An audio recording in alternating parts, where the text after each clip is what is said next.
Welcome to another video. This is a little bit of a different one.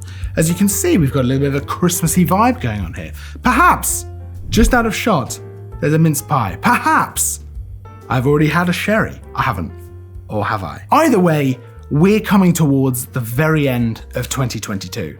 And as is tradition, we're gonna look back at the year. We're gonna look back at 2022. 2022 in review. Now, this has been a weird year, I think. 2020 was obviously the king of strange years, but for me, this one has felt pretty weird. We're kind of out of the pandemic, but also, are we? And then there's all this other stuff going on. I don't want to talk too much about politics and stuff, but you couldn't you, right? There's a lot that's happened. No lockdowns this year.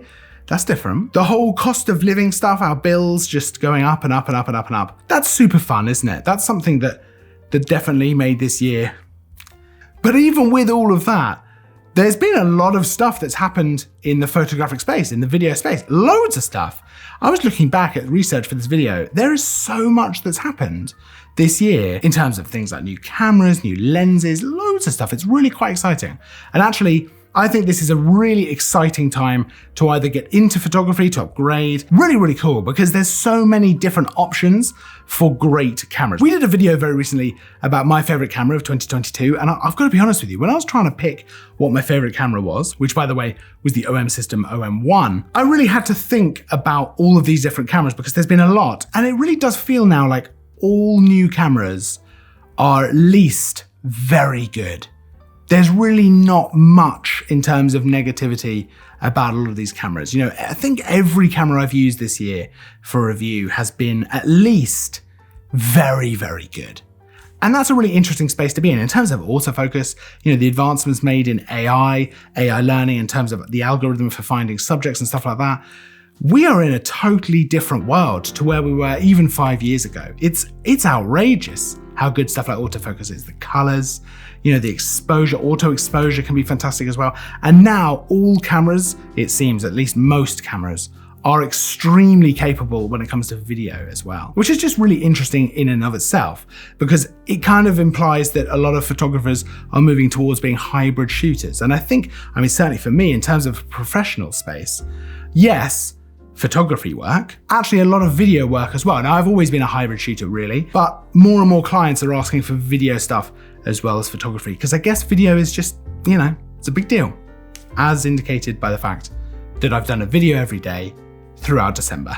Of course, here at Park Cameras, we had loads and loads of videos throughout the year. Now, we do videos on YouTube, we do videos on Facebook, we've got loads of stuff going on. We do live stuff on Facebook as well, so we do interviews, kind of tutorials, all that kind of stuff. But here on YouTube, we have done an enormous number of Tutorial Tuesdays, which I really enjoy, I really like doing. And in the new year, that's gonna continue. And I think we're gonna do some more stuff as well. We're gonna do some different stuff. So of course, anything you might wanna see, make sure to pop them down in the comments, because I'll try and make anything that you actually want to see rather than just whatever nonsense I think of at the time. We revisited some cameras that we've seen in the past, things like the Canon 80D, which proved to be very popular, and I really enjoyed playing around with that, and the Sony a7 III, which I actually shoot on pretty much every single day. A camera that is super popular, super reliable, and actually a really interesting choice for a lot of hybrid shooters. We did a load of stuff with Wacom, where you could learn about how to use their tablets and their displays, how to pick the right one for you. Lots and lots of information there. And of course, loads of practical photo tutorials and editing photo tutorials as well. Loads and loads of stuff, whether you use Lightroom, Capture One, Photoshop, whatever it might be, and then how to take different types of photos. But let me tell you, there were a lot of new cameras, new lenses, new all kinds of stuff that we had a look at this year. So let's get into some of the cameras and some of the lenses that made this year a little bit extra special. So towards the beginning of the year, we had the new Canon R5C. Now this was very much a video focused camera, very similar to the R5, but with a lot of nice video stuff in there, which was great, including a fan so that you wouldn't have to worry too much about overheating. Something that was a big story point a little while ago when the R5 launched. Later on in the year, we saw my favorite camera from this year, the OM System OM1. It really just blew me away. I won't go into it too much because we did a whole video about it a couple of days ago, but that camera, if you've not watched our review, go and have a watch of it. I'll pop a link somewhere in the comments or the description down below so you can see it. That camera really did surprise me in how capable that camera is. just how unbelievably reliable and lovely to use. Of course, Panasonic released the GH6, which is again a lovely video focused camera, and we actually shot a short film with that as well. Leica released the M11, which we got to play around with in London, which was lovely yet again. And of course, that's the kind of camera you know. If you know, you know. And if you've used the Leica, you kind of probably get what that camera is all about. In the middle of the year, Canon released 2 new APS-C cameras into the RF range, into the mirrorless range, which is really exciting. We had the R7 and the R10, and let me tell you, the R7 is probably more up my street. The R10 is a great camera, but perhaps a little bit more entry level, whereas the R7 feels very capable. If you had a 2-camera setup, something like the R5 or the R6 even, and then the R7, oh, you are gonna have a good time. That R7, fantastic for wildlife. We used it for all kinds of stuff. We went on a little safari so we could test it out. And let me tell you, it is especially great for that kind of thing. The APS-C sensor giving you a little bit of extra range out of your lenses, fantastic. Wildlife sport, it's got you covered. Of course, Fujifilm released some new cameras this year as well. We had the XH2, the XH2S and the X-T5. Now, we've actually done a video comparing those a little bit earlier in the month. The X-T5 feels very much like a lovely photography camera. The XH2, a great hybrid option. The XH2S, a great video option. The funny thing about all three is that actually they're all great as hybrid cameras. You could use any of those professionally for photography or for video. It's just that they are a little bit more geared towards those individual alleys. But either way, you get those beautiful Fujifilm colors, great performance with autofocus, video, photo, image quality. Really can't go wrong with those cameras. Fujifilm have really knocked that out of the park with a great set of cameras there. We also saw some new vlogging cameras this year. So Nikon released the Z30, Sony released the ZV-1F, both great options. Personally for me, I thought the Z30 was great. The ZV-1F, great for someone who is just getting into that world, stepping it up from the smartphone. And then of course you'd have the ZV-1 and the ZV-E10 top grade 2 as well. Sticking with Sony for a second, they also released the Sony FX30, which is a great video APS-C sensor camera. It's a great kind of APS-C version of the FX3. And they also had a much more flagship feeling camera in the A7R5, which came out later in the year. Now, while you would definitely think of that more as a photography option, it's a great video option as well. It actually has some really superb settings in there. Whether you're shooting professional photography, professional video, whatever you might be doing, it feels almost in some ways a little bit more flagship than the A1,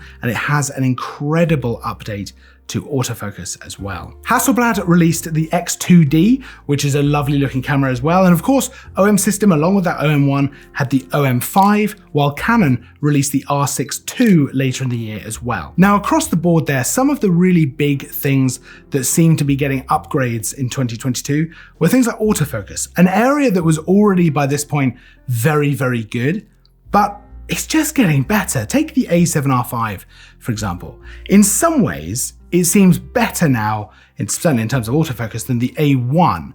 The new AI algorithms are just so outstanding at being able to find your subject and track them.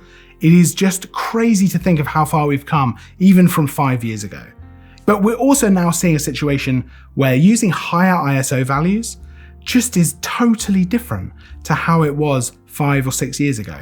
You know, I remember 5 or 6 years ago trying to use something like ISO 1600 and just having an unusable photo. And now I don't even think about it if I need to use ISO 1600. 3200, no problem. 6400, no problem. Along with a lot of those cameras, we also saw a lot of interesting new lenses. Now, there's way too many to talk about each individual one, but just to pick out a few that were particularly interesting, something like the Canon RF 1200mm lens. What an interesting lens. It's not going to be for everyone, definitely not. I mean, just in terms of price.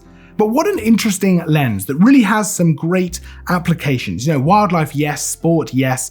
It's probably a bit niche, but really, really fascinating. Canon, of course, released a host of RF lenses. Sony released a whole number of lenses this year as well. Nikon, Samyang, Sigma. We saw loads of different stuff come out in the lens space. And of course, it's not just about the cameras and the lenses. We also saw the return of things like Global Bird Fair, which we attend every year. Now, that's something that hasn't been going because of the pandemic. And it's been really nice to see people back at some of these events. I attended SWPP, the Society of Wedding and Portrait Photographers, which is a nice conference-like event that is held up in London every year. And I haven't been able to go because of the pandemic. It hasn't been on. It was great to see people back. It's lovely to be able to interact, especially with you guys, actually out and about in these places. And speaking of which, I saw a lot of you at our Park Cameras Imaging Festival this year, which was a lot of fun as well. And of course we have wildlife days as well, and a whole host of events. It's been great to be able to actually see people in the flesh, talk to you for real, which is really fun instead of just talking directly to my camera. We also saw some other interesting things happen this year. There's a big explosion, it seems, in AI art. And I think that's really interesting. It doesn't, as far as I'm aware at least, seem to have touched the photographic space as much as it has kind of the artist space. But I wonder what's coming in terms of that, because that seemed to suddenly go from something maybe a little bit stirring over here to winning art competitions and doing all kinds of interesting things like that. But we will have to see. We'll have to see what 2023 brings, but I've got a feeling it's not going to slow down, certainly in terms of the photographic space, the video space, all the cameras, the lenses. I will be bringing you reviews on all of that stuff all throughout the year. We'll be, of course, bringing you tutorials as well every week. So Tutorial Tuesday will keep going. I'm not going to say exactly what we've got planned for other stuff, but let me tell you, there's some other big things coming for sure. We want to bring you more tutorials. We want to bring you more of the stuff you want to see. Maybe I'll finally start doing live stream, which I think I talked about last year in the year in review. I'd love to know what you want to see. If there's something you want us to start doing in 2023, pop it down in the comments and we'll definitely do our best to make that happen, because I want to make the kind of content that you guys want to see. I feel like we have one of the best communities around, especially in this space. And I really, really appreciate you guys. So this year we got to 30,000 subscribers. Let's see what happens by the end of 2023. But no matter what, it's down to you guys. And I love the interaction we have. You guys are so insightful with the comments you leave. And I look forward to more of that. I look forward to loads more of that in the next year. There's a list of all the stuff we've talked about down in the description, so you can check out all those products for yourself. Don't forget to like and subscribe, because there's new stuff all the time.